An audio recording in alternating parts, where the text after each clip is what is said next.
Hello, here's my 6 people. 1, 2, 3, 4, 5, 6. Okay, cool. So who here, by a show of hands, likes movies? I do. Right, okay, everybody in the room. So something cool about movies and really everything is that there's music behind it, right? So this music is created by an orchestra, and every orchestra out there is unique. And as someone who has played in a professional orchestra and who plays with the Ball State Symphony Orchestra, I can tell you that every day, every rehearsal, something cool and unique comes out of every instrument in the ensemble. So, with these sounds being special in every way, some people may think, oh, well, I just watch movies, I don't really care about anything like that. You're right, but with listening to what I'm going to tell you today, you'll have a new understanding and possibly a new appreciation for the music that comes out of movies, TV shows, and everything like that. So, with that being said, after 10 years of playing with orchestras, like I said earlier, something new is always coming out of the sounds. And so that gives me opportunities to kind of listen for special things. And being in tech classes as a music education student, I learned the instruments and learned the ins and outs, and I learned how to even make these special sounds. So let's get into the orchestra. There are a couple types of orchestras. There's a string orchestra, which obviously is just strings.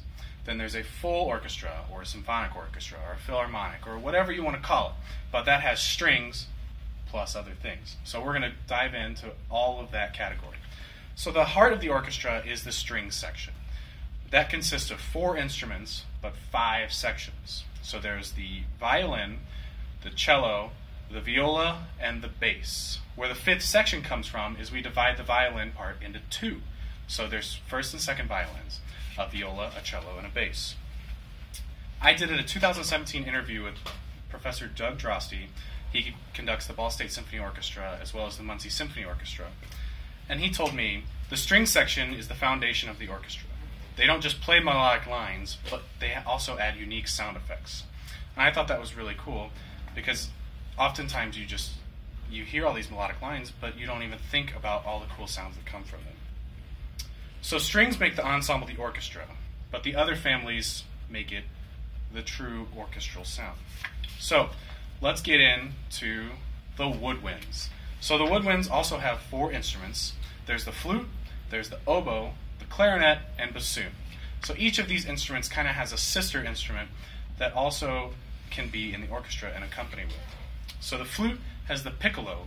The piccolo is for those extremely high passages and oftentimes very technical. The clarinet has the bass clarinet, and obviously, as the name says, it's for the bass. It adds a lower tone.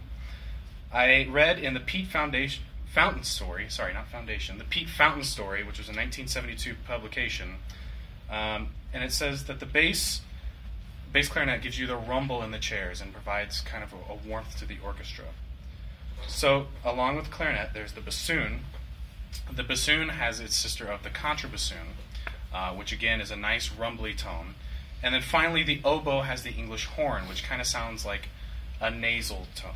So, the woodwind section is used a lot for melodic highlights, and you'll hear melodic lines throughout the section, as well as snippets that are unique, and they make the words, I guess, special. So that's kind of a cop-out, but the woodwind's melodic lines are very special because oftentimes they're not the entire thing. They're just little snippets that come back. So, along with these melodic features, we need chordal structure and a sense of arrival, and that's where the brass family comes in. So the brass is also made of 4 instruments. There's the trumpet, the trombone, the French horn, and the tuba. And each of these provides a different sound. So the trumpet is the highest pitch, usually the highest pitch, we'll say that, brass instrument, and often has most of the melody.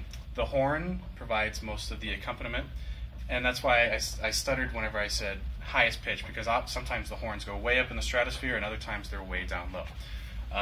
Next is the trombone, which is everybody knows because it has the nice big slide. My brother is actually a trombone player, and I did an interview with him, and he said the nice thing about the trombone is it's never out of tune. All you have to do is kind of move it a little bit, and bam, there you go. And the tuba provides the nice big warmth of the orchestra, similar to the bass clarinet. And so I read in Arnold Jacobs' book, Song and Wind, by Brian Frederickson. He talks about how the tuba warms up the sound and adds the depth to it. Finally, there are effects needed in an orchestra. This comes from the percussion section.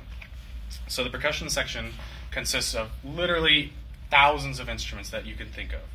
And so the main ones in an orchestra are timpani, cymbals and bass drum, snare drum, and mallet accessories. So I did another interview, with Bram Dimbar, who is the principal percussionist of the Indianapolis Symphony Orchestra, as well as the private studio teacher here at Ball State.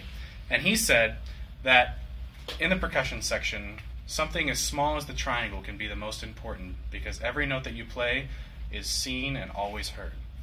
And so it's all about effects. The different sections provide different colors to the ensemble, and now you understand a little bit about where these sounds come from. And so these 4 unique sections create all these special tones that put together an ensemble. And so with that, you can now have a little understanding where your movie soundtrack, your TV soundtrack, anything that you hear today has originated from these 4 sources. And that's my speech. Thank you. Are there 6 people? 1, 2, 3, 4, 5, 6.